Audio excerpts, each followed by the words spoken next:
Hello and welcome back to Delusion. As you can see, there are silk slugs flying around here in Ferropolis now.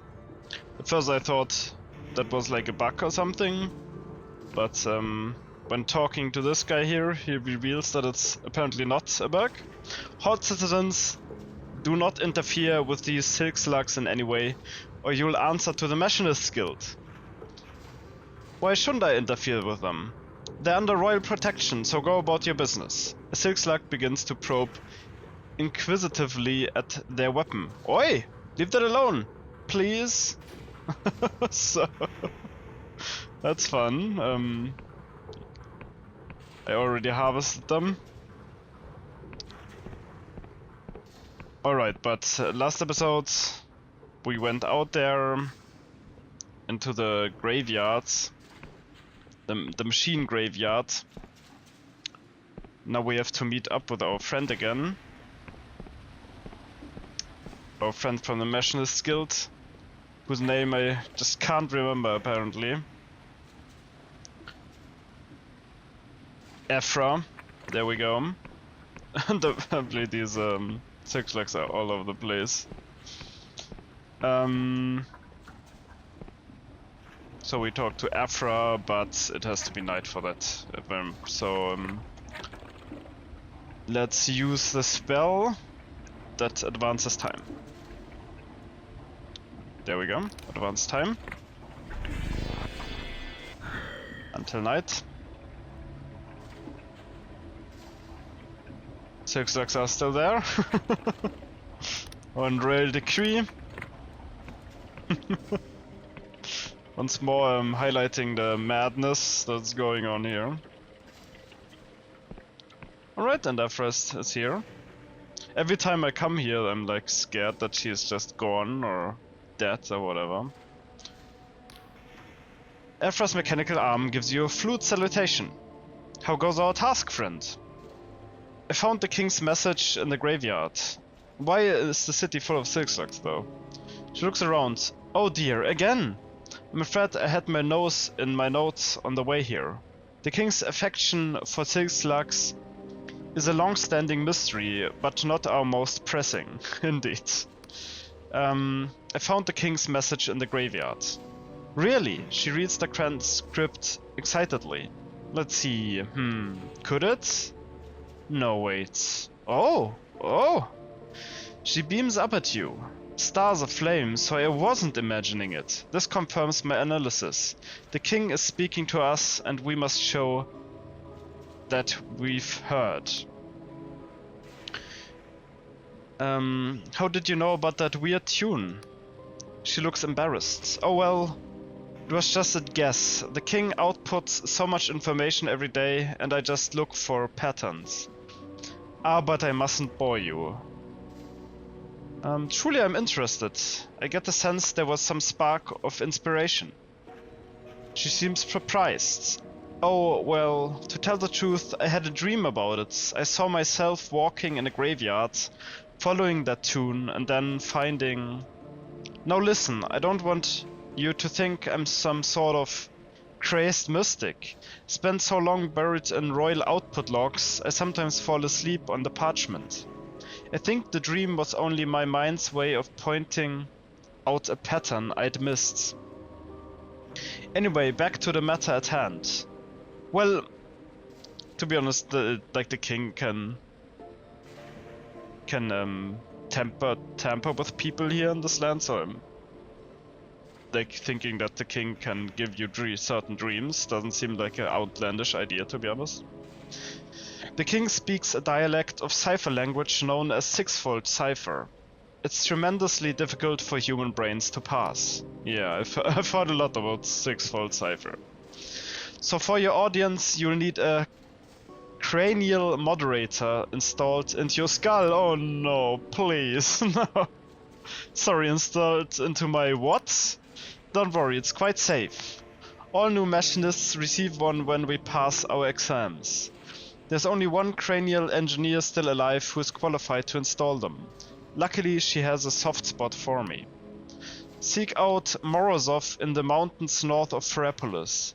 Tell her I sent you. Mention the Saidovsky problem, and she'll fix you up. Any questions? I have some concerns about the skull machine. Yes.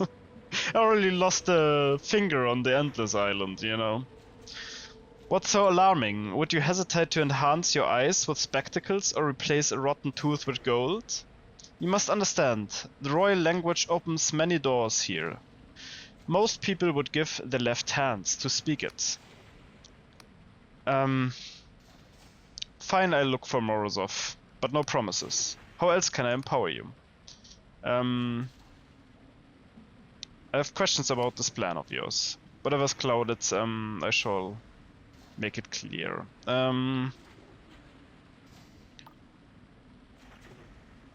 Alright, I guess I know everything. Just wish me luck then. All the luck in the world. I hope we see each other again, and you're not taken by the lackeys of the head machinist. Because that guy seems like a villain, for sure. Oh, well, almost fell there, but that's fine. Okay, the mountains north of Frapolis. Alright. We get some more Sigthred though. Actually kind of nice. A nice farming station here to gain Sigthred. Like this. Like I don't know how much worth one Sigthred is, but I'm sure it's not worth nothing. Anyway, I think we've done everything here in Ferropolis for now, so let us indeed move to mountains here.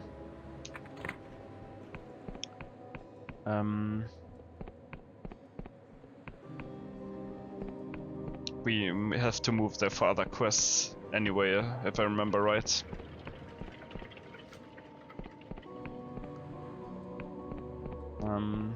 Also, wasn't there like a teleportation device somewhere around here? Like from the Erudite Academy? Yeah, over there. Kinda wanna go back to the Blinding Light Fortress and talk to the High Confessor for a bit. As we last episode we found out that the High Confessor might have been the ghost, or they're the same person. One is the ghost version and one is the corporeal form. Vela's gunship. And we haven't talked to the Duchess yet, I think, after she moved here. So we take that elevator, I think. Still the corpse is lying here, damn. You could have, oh no, that goes down. It's the wrong elevator. Could have taken care of those corpses, couldn't you? After you took over the fortress so long ago here. No, where? Oh, damn. It's lagging every time we enter a new zone or it's saving. How do we... I guess we can just go here and then to the right. That works. It has been a long time since we explored this mushroom forest here.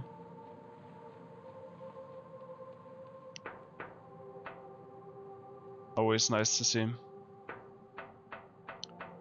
Pretty much the first area in the game after the blinding light. Keep saving. Oh wait. The elevator that I want to go is here.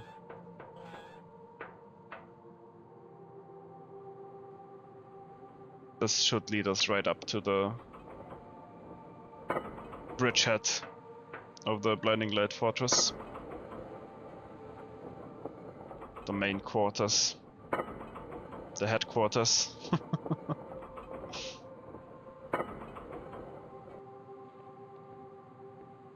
There we are. Let's talk to the High Confessor then. So you found Captain Basalt. To think the shame of the Union Navy is working for the Inquisition. If you had told me 5 years ago, she chuckles. I want to ask you something, very well. But with a shudder the machine squats slightly. You'll have to speak up, it's most echoey in here. Why are you in that metal coffin? You're not the only member of this tribunal. They've betrayed the apathetic union. In my former life I committed heinous crimes. Unlicensed spell weaving, yeah. The iron coffin is an honor, a privilege. The pain it delivers, the exquisite torment sharpens my reason. And it was specifically designed to insulate my mind, lest I hear the gods' cruel whispers and forget my penance. Yeah, okay, I guess we can't ask her directly. The apathetic union is horrible. But so are the Wiccans and everybody else, so... Actually, the machine god, so it doesn't sound that bad anymore after we met all the others. I guess she has been tortured into, you know, she told me that she has been tortured, and that she changed her mind after that, or at least her corporeal form. The ghost has another mind on itself.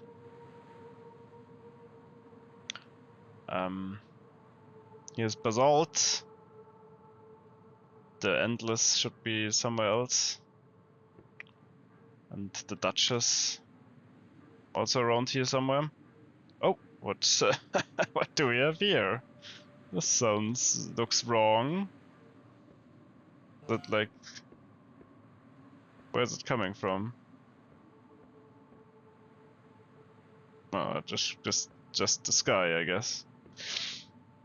Can also upgrade this some more, can we? Training room. Yeah, let's make a training room. It costs us 1 Emberian ore, which I'm not a fan of, but that's okay. It's getting built here now.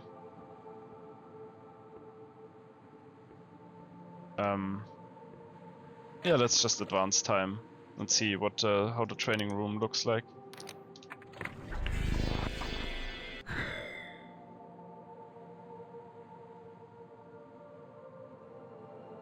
This thing is still there. At least we can't see it from this side, so that's nice. Okay, training room. What does this do? Oh, defense buff and offense buff. Okay, well there we go. That's nice. Nice to have. Let's move out with our buffs, I guess. There's the Emberian. The Duchess should be around here somewhere also. Down there.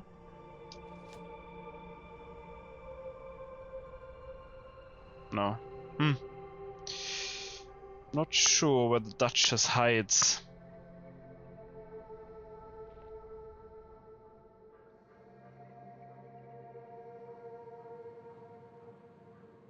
Not in here with all the Inquisitors, at least.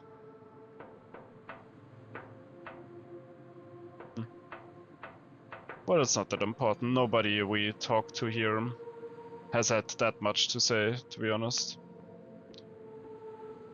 Let's just take our buffs and go to the mountains north of Ferropolis then.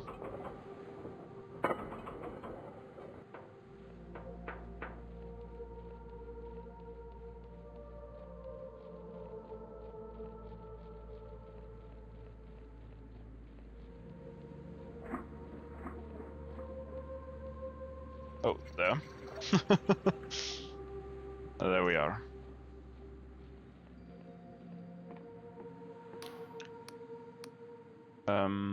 Clockwork gem. Up. Let's go. through the mountains.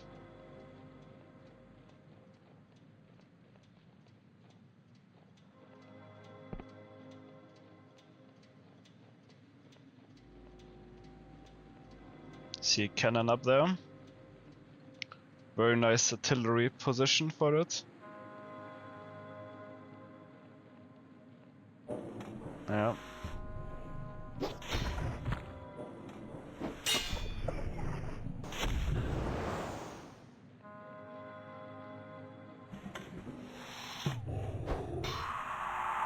Oh! Immediately fell down.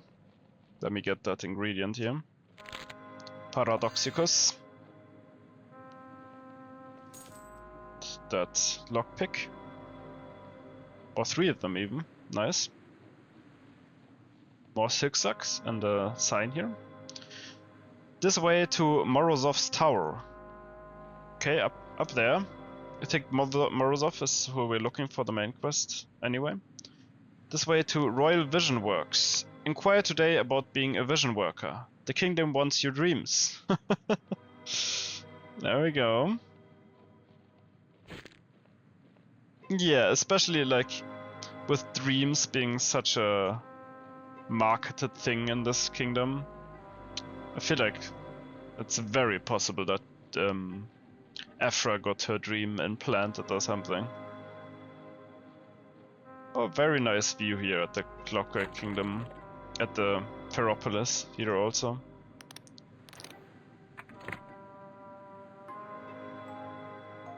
I like it. With the big clock tower up there. This is the Machinist Guild, I think. Alright, so we can either go to the Royal Visions trade thingy or up to Morozov's manor. Was it a manor? Tower. Yeah, let's go up the mountain to the tower, I guess.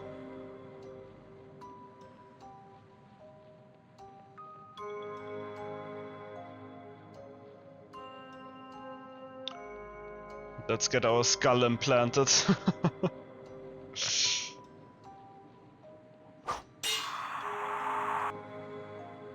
Hopefully it's not as bad as getting a finger ripped out and eaten. I think they probably ate my finger, right?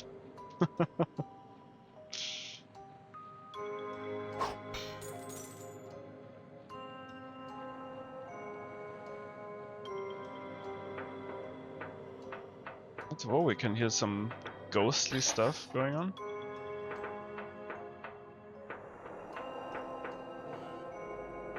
Oh, it's just a bunch of these. Nice thing is with this sword we can even hit multiple monsters at once. Oh, that wasn't too bad.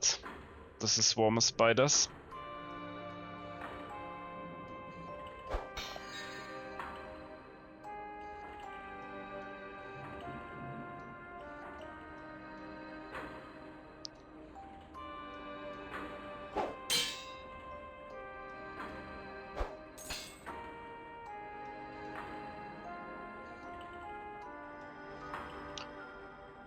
So I assume this Morozov, since she's or they are a friend of Aphra. I assume she's also, or they are also not that loyal to the whole Machinist Guild and the weird things the king does.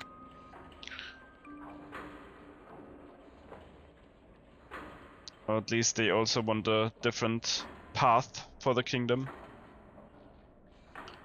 Yep, let's put it on our map.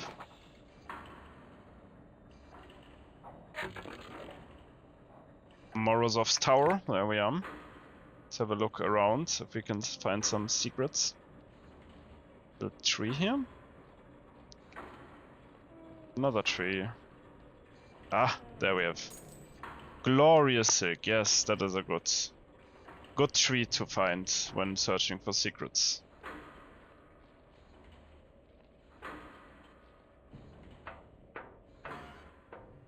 Ah, and the delusion. Don't have a full delusion yet, so but that's okay. What do we have here? Is this like a speaking device? The machine emits a buzz, then a distorted human voice. Go away! Nobody's home. If nobody's home, who are you? Bzz. Like I said, nobody. Nobody here. Nothing available. Get the picture? Maybe I want to talk to nobody about nothing. Is this what you do for fun? I'm closing this channel. There's a click, then silence. Go away, nobody's home. I'm looking for Morozov. Is this the right tower? Never heard of them. Chief Interpreter Afra sent me. It's about the Saidovsky problem. Long pause, then a loud clunk. Doors unlocked. Wipe your boots. I shall.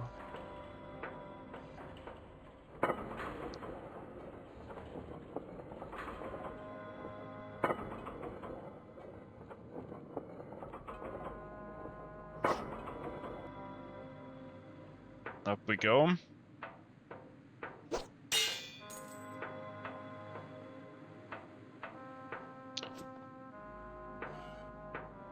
To the tower. You must be Morozov. The stout, aging machinist looks surprised to see you. What? How'd you get inside? Get out of here right now or my security'll fry ya to a crisp. You let me in? What? Why in the hell would I do that? I'll have you know I'm in the middle of something very important work. You notice a cheaply bound Roman's open spine up beside her, plus stacks of dirty plates and half-empty teacups. Afra wants me to get a cranial modulator. Moderator, sweetheart. It's a cranial moderator? She scratches her head. Afra, Bitch won't even write me. And now she wants a favor. I guess she knows I can't say no to her. You know her well? Know her? Ha, sure. Me and Afra, we go way back. What's she dreaming about these days? Ah, don't tell me. I don't want any part of it. Morozov shakes her head. That dumb bitch. What is the Saidovsky problem anyway? Psh. It's a famous problem in cipher theory about whether you could use an advanced time spell to go backwards. We were both assigned to work on it years ago now. It's how we met. Morozov shakes her head. That dumb bitch. So you'll help then. Sure. I guess technically it's my job or something. My condolences on becoming her new recruit. If you ask me, the guild's a sinking ship. Now listen, sweetheart. Getting your brain to accept a big hunk of gears a part of itself ain't exactly a cakewalk. I need a slice of your meat that's got deep connections to all the rest. Pick a person, someone you really cherished, see, someone that made you who you are. You're gonna forget them, and I'll stick the cranial moderator in their place. It'll be as dear to ya as they were. Hehe, oh my god. Don't tell me about them. I don't care, just think of them. Say your goodbyes, eh? Oh.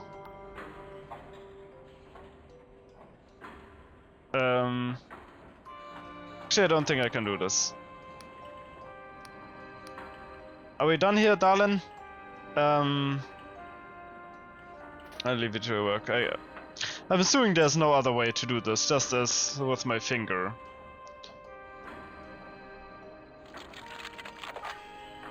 Let me explore your tower before we do that.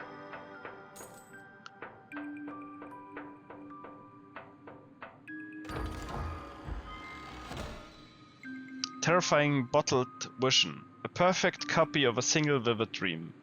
These lurid fantasies are a subject of feverish moral debate in the Union. This one is by A.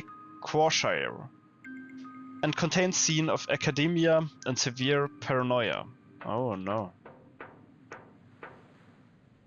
Yeah, let's drink one of these, or this one exactly, I guess, right now. Let's see what we see. Within a few minutes of emptying the bottle, you fall into a deep yet restless sleep. You're trying to join the Machinist's Guild, but every time you go to take the exam, you're foiled by malevolent shadows that no one else can see. You enlist your own shadow to help, only to find yourself becoming dimmer and foggier while it grows ever more substantial. You wake up with a feeling you're being watched. Okay, some nice paranoia.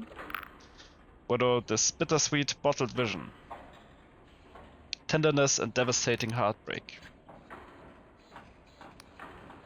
Within a few minutes, yes. You walk along a pine-forested cliff top with a beautiful woman on the shore of a great inland lake. It's your last day together and it's perfect. As you lie beside her by the fire that night, listening to the rhythmic crash and hiss of the waves, she tells you that you're going to be okay. You believe her. You wake with a feeling of inconsolable loss. Later you notice that label reads, "In loving memory." Oh.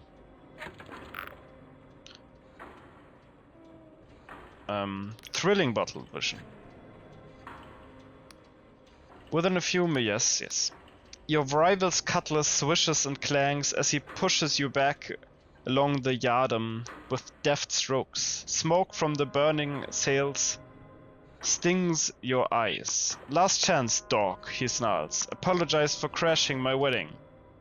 It seems like only yesterday you were playing cards together in the quiet orlop deck, nestled among coiled ropes as thick as your thigh, under the pale phosphorescence of the ship's gargantuan hull-mending slime mold. Back in the present, the slime mold sings as it dies. Your ship lists heavily to port, and your rival loses his footing. But on a split-second impulse, you lunge down and seize his hand. He dangles, staring up into your eyes with a mixture of fury and something else. You wake up with nerves as a flutter, eager to dream again. Okay, maybe we should stop it then. It seems like we're getting addicted to it. Also, let me have a look at the upstairs here. What's going on here? Ah, she's also an enjoyer of the dreams. And she has a giant bed, oh my god. And a book here. The Romance of the Scarab, Part 4 by Milo Casimir, 1431. Property of the Library of Untruths. Borrowed by Pierre Kobliska, Sir Impertitor, due year 23, month 0, day 30, returned. Borrowed by Afra Gray, Junior Interpreter, oh, Senior is this. Junior Interpreter, due year 25, month 5, day 0, returned. Borrowed by Bela Morozov, Senior Summoner, due year 26, month 4, day 15. So both Afra and Bela has had this one. All the interpreters, or a few of the interpreters actually. And she hasn't given it back, Morozov. The slip she sat in like the morning dew clung to her bosom. The cloth was perfumed gauze, cleaving so closely to her nubile curves that the looking glass itself was lovesick for her. There lay fair Gibelline in silken chains, dripping her tears upon some subtle tome, dreading the dawn in which she was wed to. The hated Melephon, that man of sludge. All day and night her nimble mind had raced through every twist and runnel of this maze, yet finding walls whichever way she turns, inexorable duty on all sides. Now weeps, shuts out the world, and hopelessly seeks consolidation in philosophy. Then, when her last oil is nearly spent, there sounds the thunderous beat of whirling wings, and through her window claps climbs a limber shape, half flesh and blood, half chitin hard as bone. His pinions snapping back into their sheaths, the keen blade of his body honed by war, casting his molten gaze upon her form. Who else but brave Genna's mortal foe, the brazen Emir's champion, and the scourge who smashed her father's fleet? I, that same beast who'd paused upon the brink of the abyss beneath the embers of a dying star, to steal from her soft lips one hurried kiss, the chosen of his gods, bold Alcazar. No coward was Ghibelline. Quick as a flash she seized upon the folio where she'd stashed a last resort, lest she at length decide to rob her suitor of his grudging bride. Then draws her poisoned bookmark from its place, and points the dagger quivering at his face. At this the monster gave a savage laugh, and with a voice like magma thus he snarled. Well met, my lady, 5 days have passed since my world shattered in your gentle grip. 5 nights of sleepless agony, 5 deaths. The scarab bids me conquer, and my oath sealed by ancient magic and my blood no more permits me to defy her will, than stop the rushing tides or boil the sea. You are the ward of a sworn foe, yet I would sooner tear my left arm from its joint than cause you grief, and sooner plunge myself, writhing, howling, into the depths of hell than live without your beauty one more day. Therefore I beg you, if you are merciful, as you are charming to my compound eye, show pity on this wretch, and drive that blade into this aching breast, that I might die. Silence itself stands still, afraid to breathe. Only comely maiden's heaving chest, in counterpoint with the demon's heavy pant, betrays the riot in our lover's heart. Yet as the poem reins the rebel mass, by harnessing their wrath to higher cause, so Ghibelline's whirling minds espied a chance. Defying the mood god with her eloquence, and stepping closer with each point he grants, she puts to Alcazar these arguments. The scarab longs for peace, is that not so? It is, growls he. She takes another step, yet she is proud and jealous, quick to rage. She is, so if I slay her chosen now, then vengeance upon vengeance shall prevail, until your house and mine are burned to ash. Her face is close enough that his hot breath burns on her cheeks, and only a finger's width between their loins. He cannot but assent. You know, she sighs, that I am to be wed, a storm of grief upon his brow. To whom? To Melaphon. My coney is the price of his allegiance to my father's flag, and with him a mighty army even you could not hope to oppose. But, she murmurs laying her dainty hand upon his breast, if I am deflowered, I cannot wed.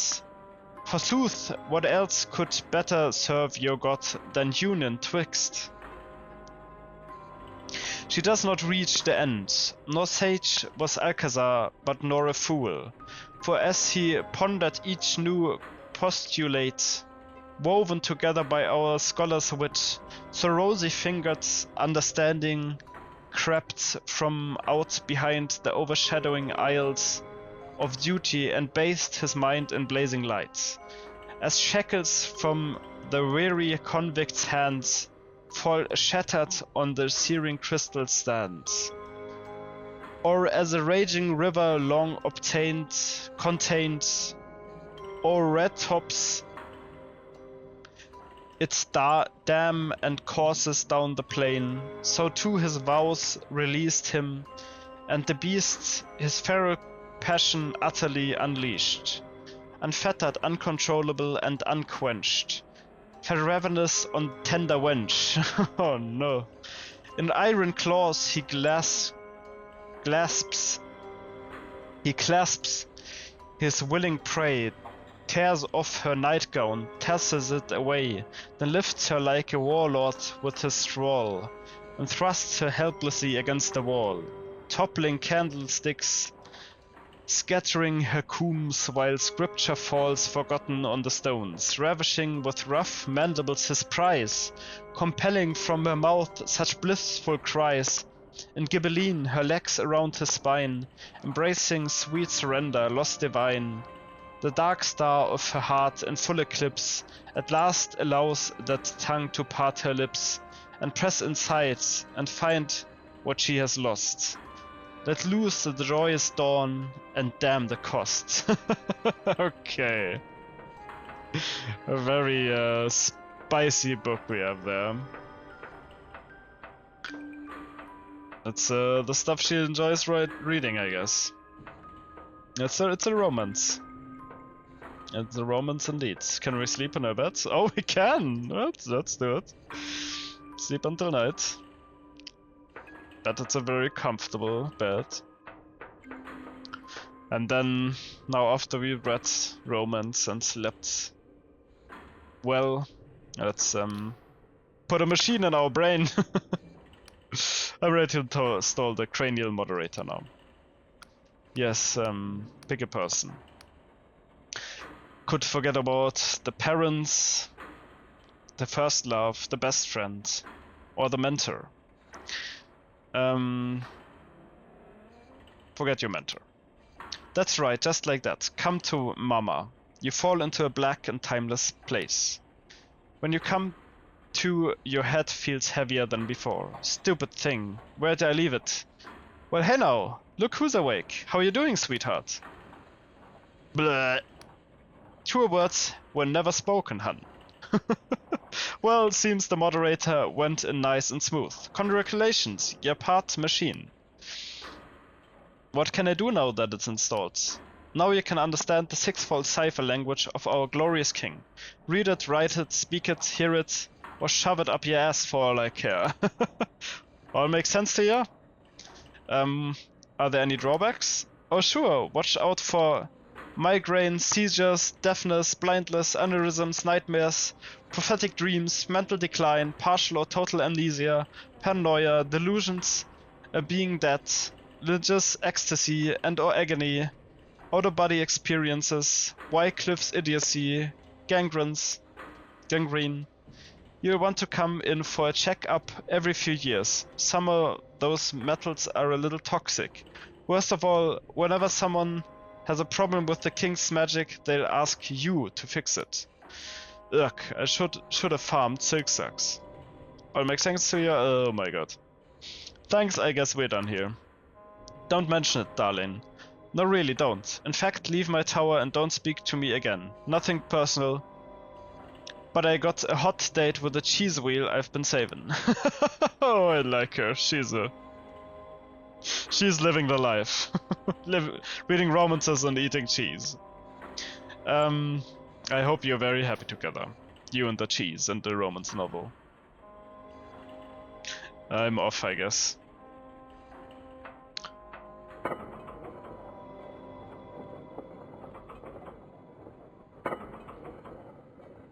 Down the tower again. Did we get some kind of item? Oh yeah, the cranial moderator. Within your skull, its tiny cogwheels tick and churn. Sometimes their motion keeps you awake at night. The courtiers of the Clockwork King use these mechanical implants to understand the language of their liege. There we go, we have this cool cranial moderator. And we have a spectral finger. Actually, the spectral finger doesn't sound that bad anymore in comparison. Oh. Alright. While we're here, let's also explore the rest of the area. If I remember the sign right, there's wait, is this where I came from? I guess. There's the vision works? Yeah, never mind. This was the building with the spiders. The vision works somewhere around here. So we have to go there. Over there, that might be them. Division works. Kind of like Hollywood for the Clockwork Kingdom, I guess.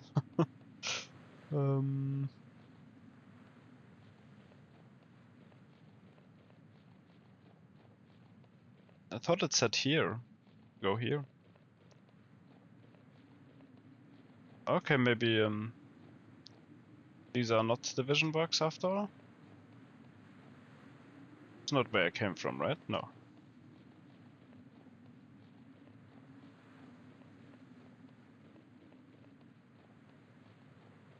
I don't see anything down there so far. Trees and snow. There's a bridge here, wait. Are we going here? Okay.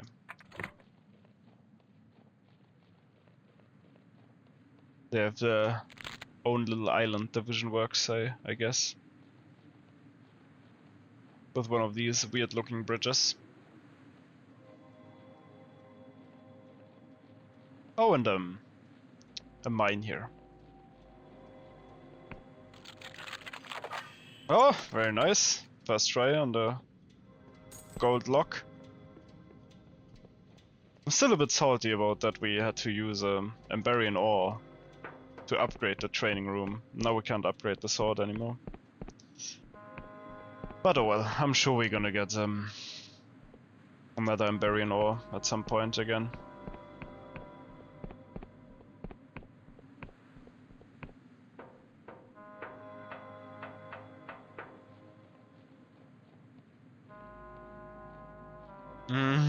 This is a jumping puzzle, isn't it? I think I don't think I can jump that far. This is probably meant for people who have more agility than I have, or invested more into the guile stat. As I remember, that makes you faster and jump further.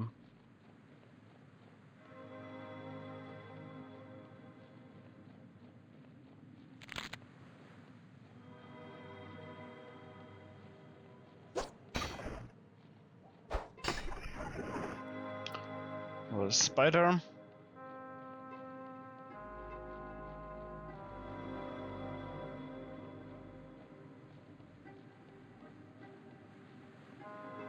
These are the vision works, I assume.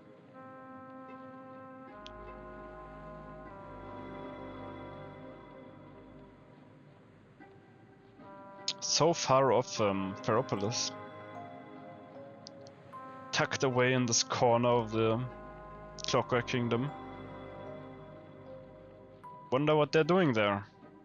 But I'm sure we're gonna find out.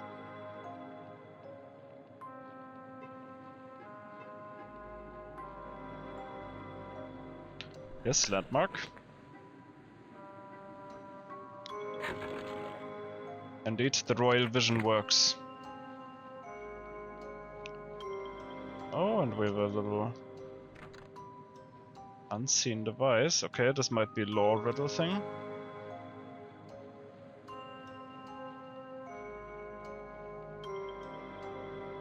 Ah, yes, yes, yes. There we go.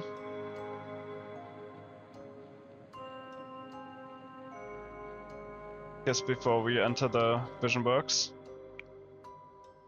We enter them through this way, this also works. The vision trait just means daughter Nadja has fallen into an endless sleep due to bottled vision addiction, leaving her family on the brink of ruin. You managed to find a way inside the Royal Vision Works, where you've been told you might find a cure for Nadja. Now look for Dr. Prip.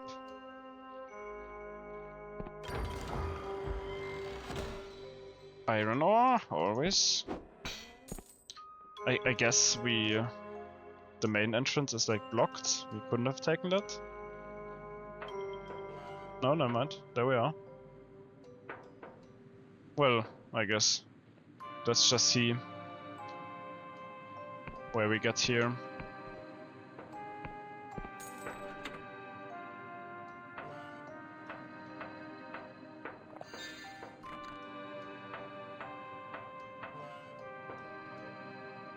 Maybe we would have needed to persuade that portier there. The person at the desk. Oh, we have a lot of sleeping people here. The slumbering citizen is snoring like a beehive, without any outward sign of inner activity. Hello? This technician is watching over one of the sleepers, with a pensive expression on their face. You know, sometimes I wonder what they're going through. It must be amazing in its way.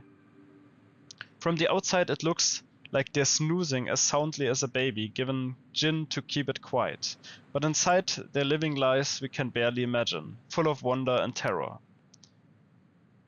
Haven't you ever tried one of their visions? Me? Oh no, I never touch the stuff. My friends think I'm weird, but maybe they'd feel the same after working here. Yeah. It's murmuring softly to themselves. You can't make out what they're saying, if indeed there are any words at all. Alright. These might be all the people with the vision addiction thing. Or these are probably more the people whose whom the visions are extracted from. Sorry mate, no time to chat. I have a lot of bedpans to empty and clean before the end of my shift, and the vegetables aren't about to lend a hand. Oh no.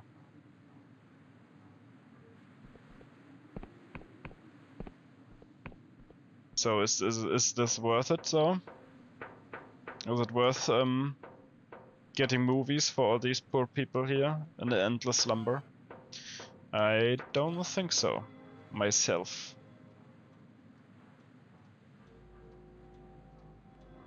Nice view here though. Into the endless red on the crust of the earth. The underlands. Alright, you must be the head doctor here. Smell of jasmine lingers around this excessively well-kept man. Little round spectacles frame his cadaverous face, and a neatly trimmed mustache nestled on his top lip. Well, well, there's something one doesn't see every day. A mystery visitor. I know all the names and faces of my workers' regular visitors, so I would warrant you are here to see me. He gives you a small but theatrical bow. Dr. Karl von Pripp. Oh, von. So it's a German. It's a German nobility.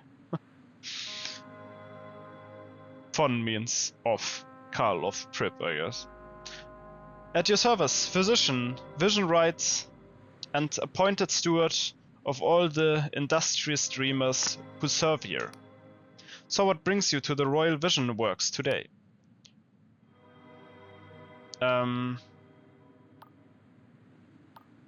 I kind of want to do this. This place is sick. We need to liberate your workers. What is this place? It looks like a hospital, but it feels like a prison. A prison? On the contrary, most of our workers come here of their own free will. Most of them. The rest are far past the point of making their own decisions. Some come from desperate circumstances and wish to lift their relatives out of a financial hole. Others are working to furnish their own future. Occasionally, a delinquent debtor will be given the choice of coming here instead of being jailed. A rare few of them are, to be blunt, simply tired of life. I hope even my detractors would agree that my patented Eversleep elixir is far preferable to suicide. And what does the royal part mean? We enjoy the latter patent from our glorious Clockwork King, which gives us a legal monopoly on exporting bottled visions outside the kingdom. Separately, I am chairman of the Honoric Oversight Committee, which regulates the vision trade, licenses vision rights, and ensures that bottles hazardous to public morals are taken off the shelves. It is a duty that I take exceedingly serious. How else can I be of service? I'm here on behalf of a woman who can't wake up. Dr. Pripp listens to your tale with a studious dispassion, his brows slightly furrowed. It is a most unfortunate case. Alas, it is also a familiar one. Would you like the good news first or the bad news? The bad news. The bad news is that there is no known cure for chronic one-ironism. One-ironism? Once it advances to such a late stage. Naturally, this is a major avenue of my research, but in my professional opinion, it is unlikely to bear fruit for at least a decade. The good news is that I can offer at least 2 solutions to the poor girl's predicament. Her mother may not like them, but I am a doctor and not a minor god. Simple solution is for Nadja to join our happy crew. Many of our workers are chronic cases like her, and I can assure you they are comfortable and well taken care of. Her mother would share in the profits while being relieved of the burden of caring for her, and could visit regularly during our open hours. Naturally, we would also pay you a finder's fee. Alternatively, Jasmine could buy her own vision siphon, also known as a dream crown. I believe the current price is 120 coins, including permit fees. This could enable her to support Nadja at home by bottling and selling her visions independently. You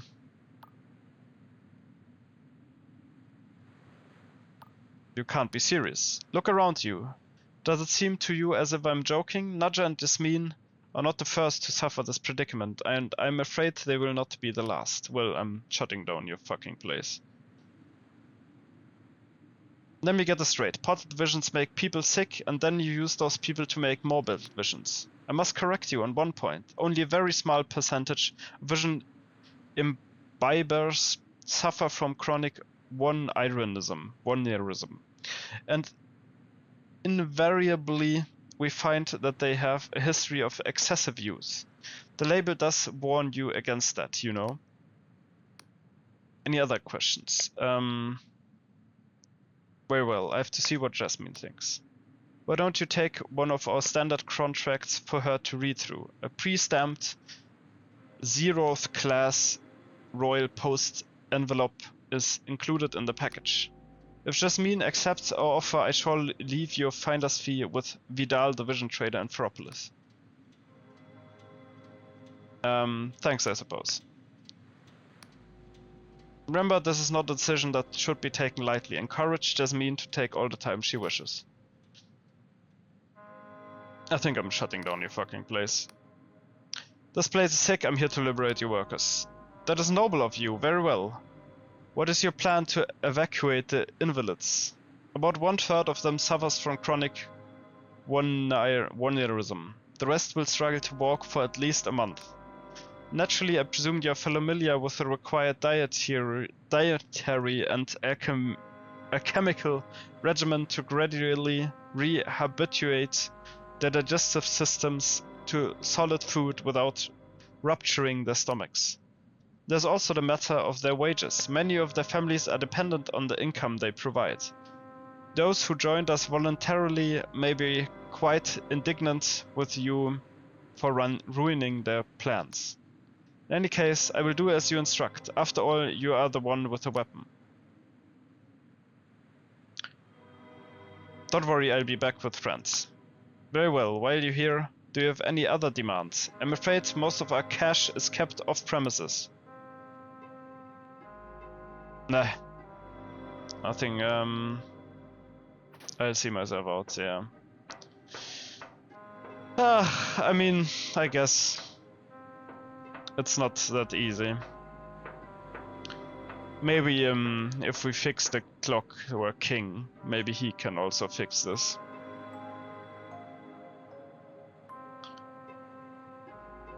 Also, I'm not a fan of how the German character is, of course, a kind of evil doctor again, you know. But oh well.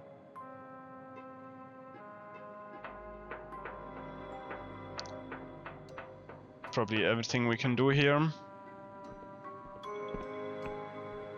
Not sure which of the two options sounds better to sell the stuff herself. I feel like selling the stuff, the dreams herself is better than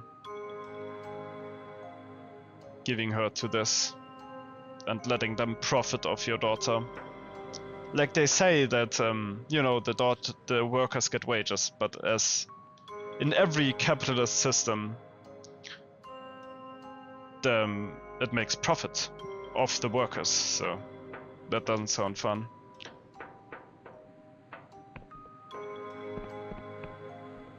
I guess let's have a look at the entrance hall also. Hello?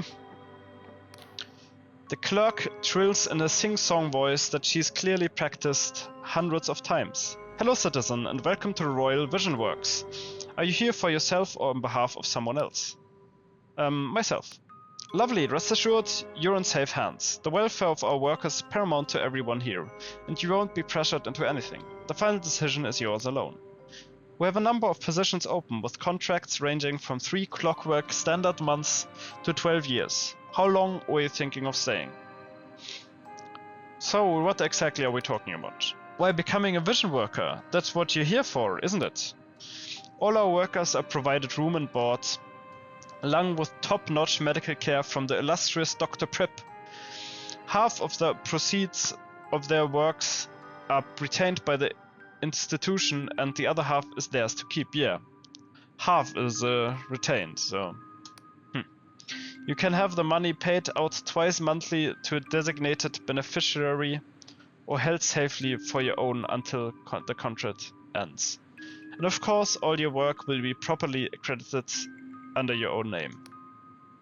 Would you like to read through some example contracts or try a sample of our patented sleeping draught?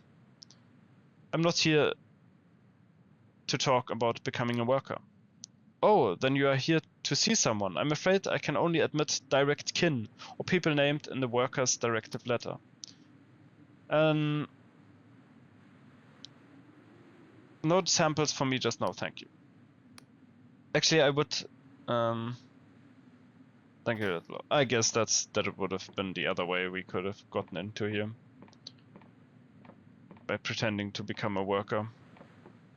But it's fine, we just found our way inside anyway.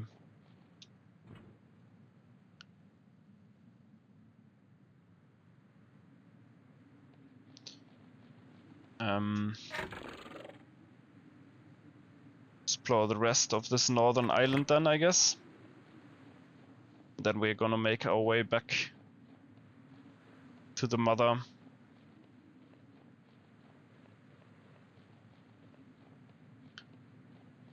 And yeah. Both options are not great, of course, but this that's the nature of this this world, I guess. I'm not trying this jump, no thank you. This is this is far too far for me. Although maybe actually maybe it's like a hidden bridge or something. Do we have a truth potion? Okay, no. It's interesting, when we drink a truth potion, the whole sky becomes like purple. Maybe there's some kind of force field around the whole world. Connected to this neuron star or something. Either way, there's no bridge here. It's just a jumping thing.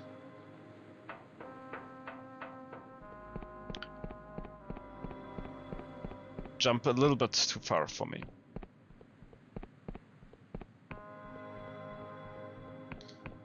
Missing out. I hope there's no Emberian ore in that mine up there.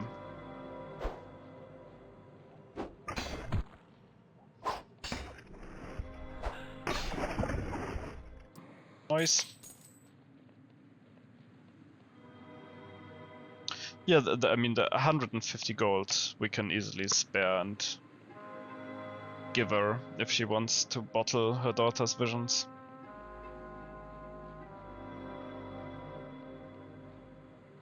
But then again, I have so much money. I can literally give her like all the money I have and she could live her life nicely for a few years maybe. I don't know. I don't know how much a year of money, you know, a year of living is costs here in this kingdom.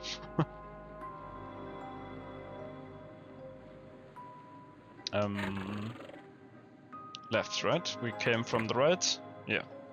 Now I'm going left. Another cannon on its artillery position up there, I think.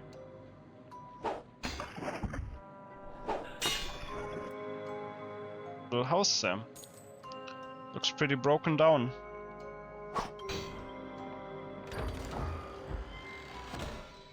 Fine ore. Thank you. And some coins. We are over 1,000 gold now. And this bridge leads us over here. But maybe there's something over here also. And I have to kill that cannon up there.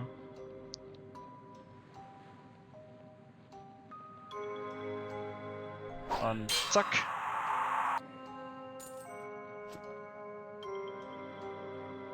Let's have a look at the signs.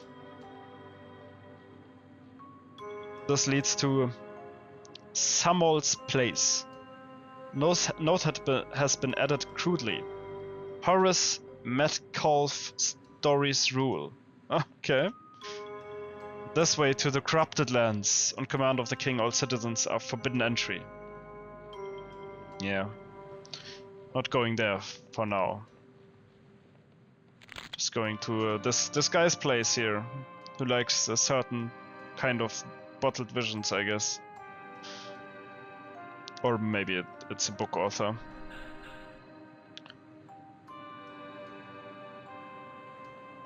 Zack. We have an elevator there.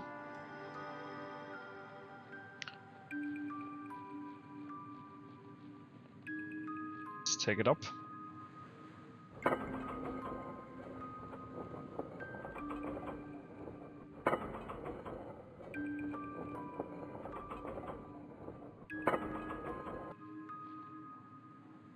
Okay. This is the house we saw earlier. Down from Morozov's place.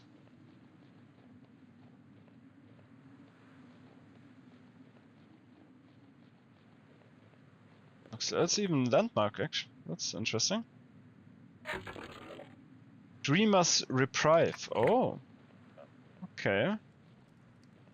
Maybe this is like a crack den for the dreamers. Let's have a look inside. Oh, what the hell? What happened there? Oh, maybe something broken there. Okay, I just fall through the floor. Doesn't seem like that is intentional. Oh, you look very interesting. Oh, I'm sure you are Caxton Frost, aren't you? You're Caxton Frost. You don't lie to me. This man has a wiry strength about him, the kind that comes from years of hard work outdoors. You must be here to see Horace. Well, our home is your home, however humble. What is this place? I'm Samol. This is my house, technically anyway. The other fellow is Horace Metcalfe. He knits his brows and gives you a wry smile. Lodger? Housemate? Friend? Oh, the housemates. We're pretty isolated out here, so look after ourselves. I chop our wood and catch our meals while he brings in the coin. Anything else you need? How well do you know Horace? He moved in 3 years ago, after my wife passed away. I had an empty room and I was lonely. He needed a quiet place where he'd have help if his sickness flared up. Since then, he's become part of the family. Most folk think him scatterbrained, but he has such a kind soul. And what an imagination! I have no idea where he gets it all from. I just thank my luck star I get to live with it. Anything else you need? Thank you for your hospitality. Farewell. Well, I'm sure it's not an imagination, but you know, he's just talking about his time in the Dark Stars. What is this? It's a music box of rare and intricate design.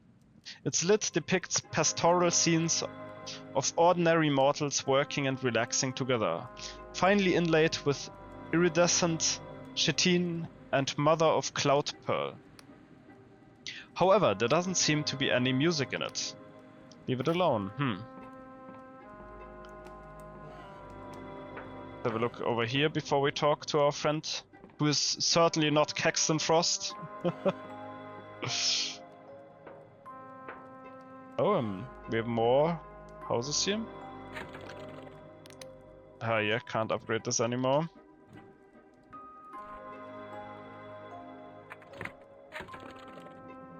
Oh well. I hope that there's no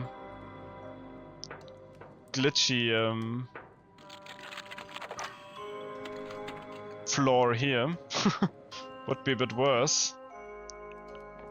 Yeah, because I would just fall to my death here. Oh, we have a bunch of bottled visions here. Ghostly light ripples from within each meticulously labeled bottle. Evidently, this is someone's private vision stash. However, without talking more to its owner, you're not sure what to look for. Yeah, okay. Let's talk to totally not Caxton Frost then. Hello? You look like a pirate.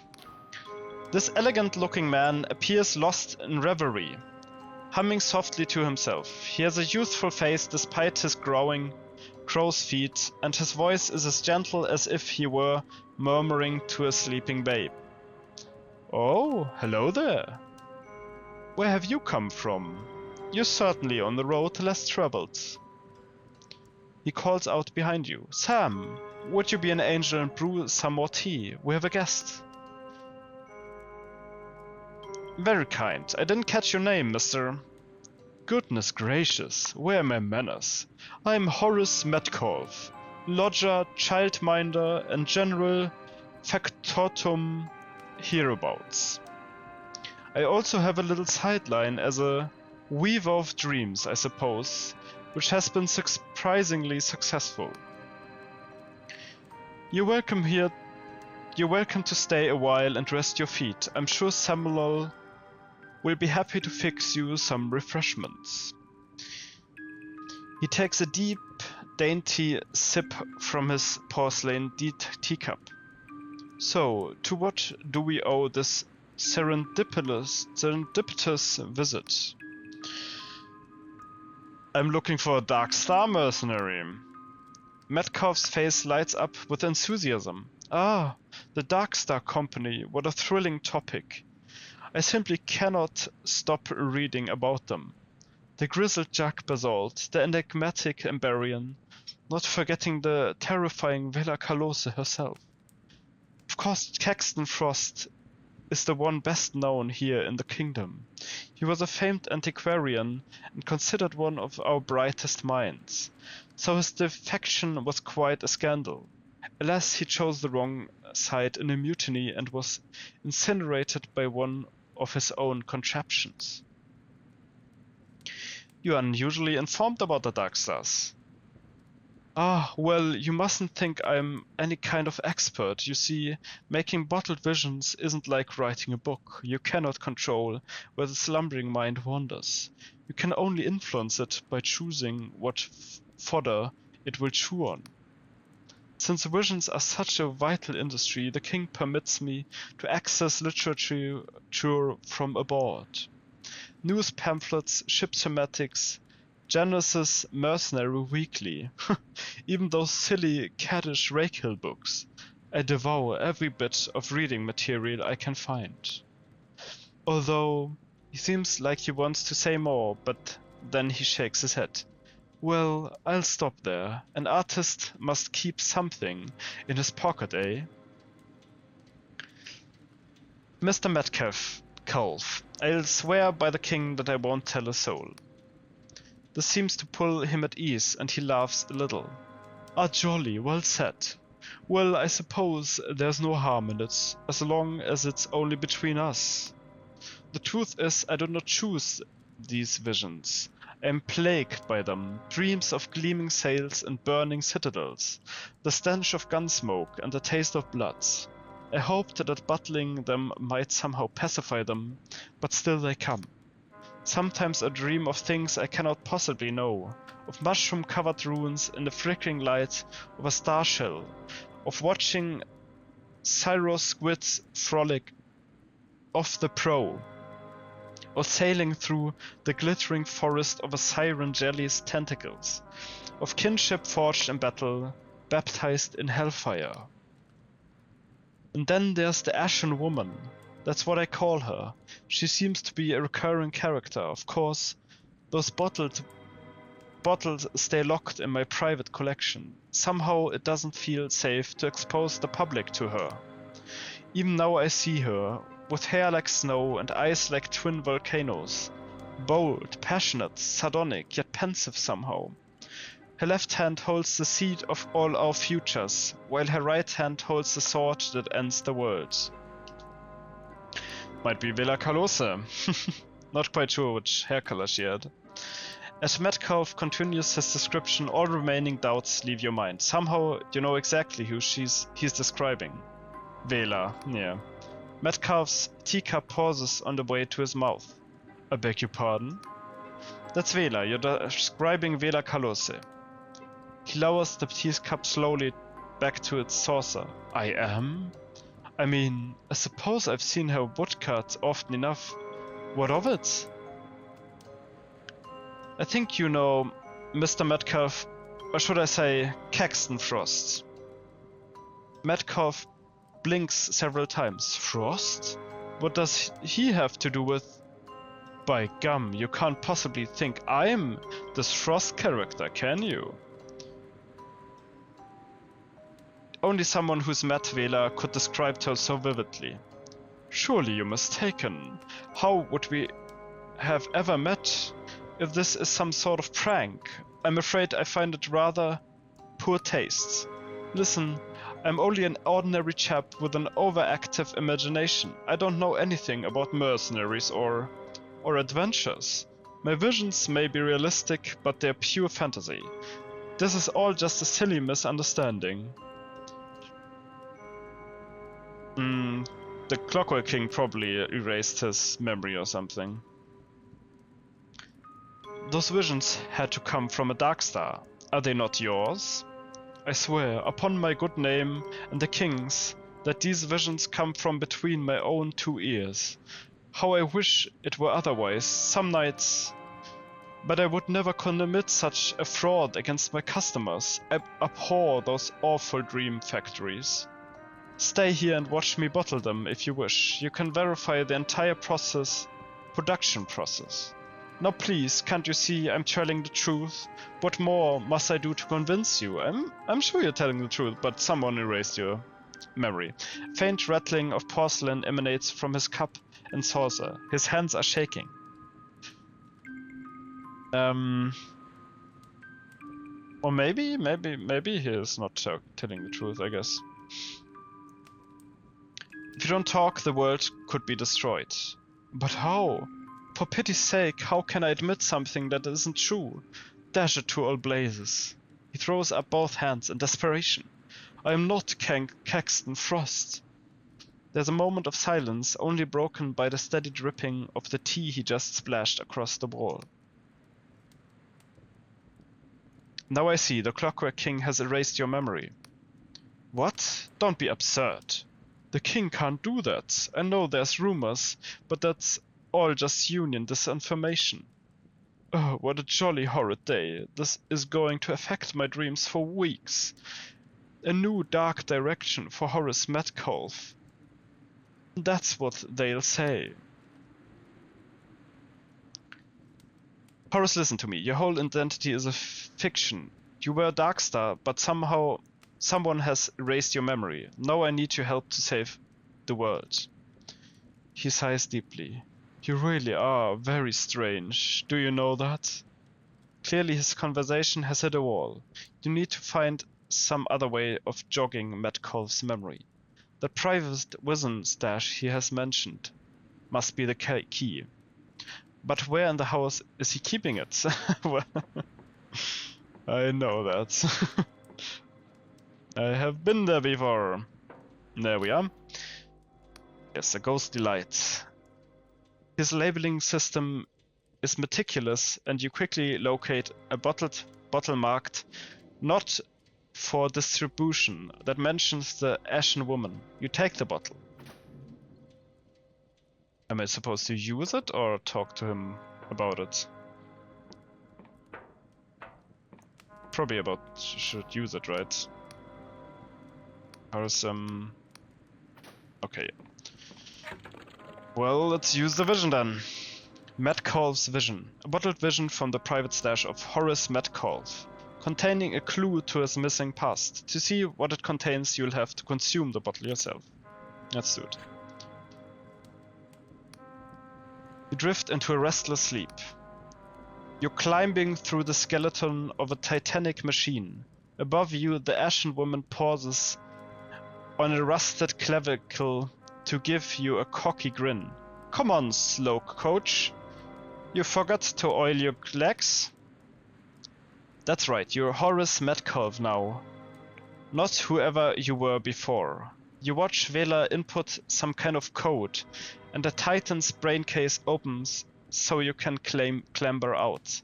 Then he takes your hand, gives it a reassuring squeeze, and you both lift off the ground. Alright, they had like a romance. The two, Hexenfrost and Vela. You fly over the corrupted lands, light as a leaf on the wind.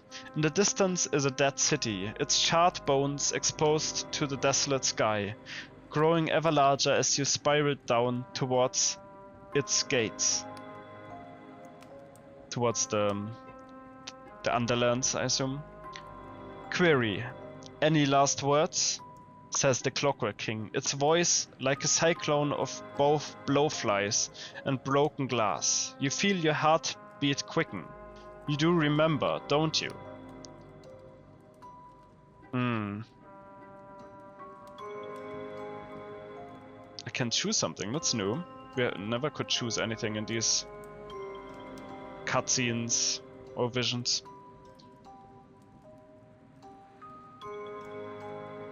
Alas, we who wished to lay the grounds of kindness could not ourselves be kind. The king's mouth shivers open, its teeth dripping with blood, and you both walk through into darkness. When your eyes adjust, you find yourself in your childhood schoolroom. The room is half buried in compacted ash. The blackboard, a palimpsest of faded sums and slogans. Vela, wearing a schoolmaster's cap, throws a shovel at you. Well, boy, aren't you going to show us what you can do? You dig for hours until you strike something brittle and crunchy. As you clear away more debris, you realize you're standing on a giant mirror, with cracks radiating out from where your blade hit home. That's very much structured like a dream, yeah. Very confusing. You look so different from how you'd remember. Handsome, hard and imperious, standing fully upright, your legs encased in some kind of clockwork armor. You feel your heart pounding like a battering ram against your ribcage. Your reflection gives you a cruel, taunting smile. What's the matter, darling? Forgot your line? You wake up breathless and drenched in sweat, your thoughts racing. You know where you must go. You know from the vision, from flying over the corrupted lands with Vela, past the abandoned diggers, down to the very southeastern tip, to the lost city of Progress. And that is where Horace's memories lie. Okay, interesting.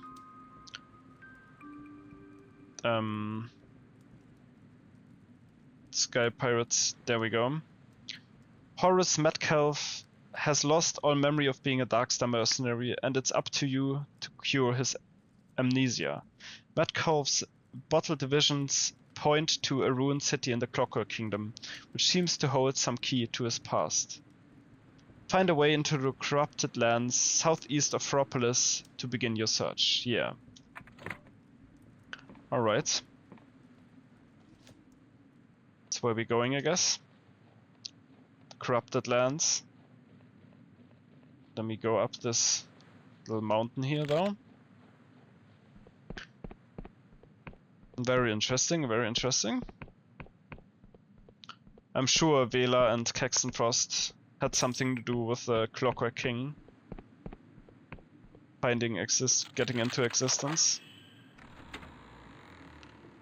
Oh, what do we have here?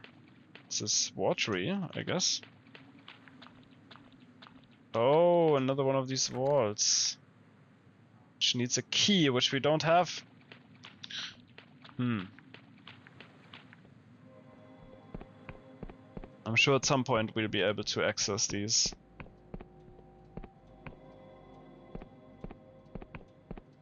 These vault doors.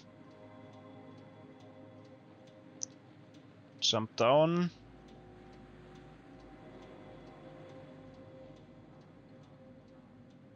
So there, over there is a bridge to the corrupted lands, but maybe also here. Either way, I want to go back to the city before we do that. Taking a little nap and save the game. We're gonna continue next time. Yes, please give me your bet.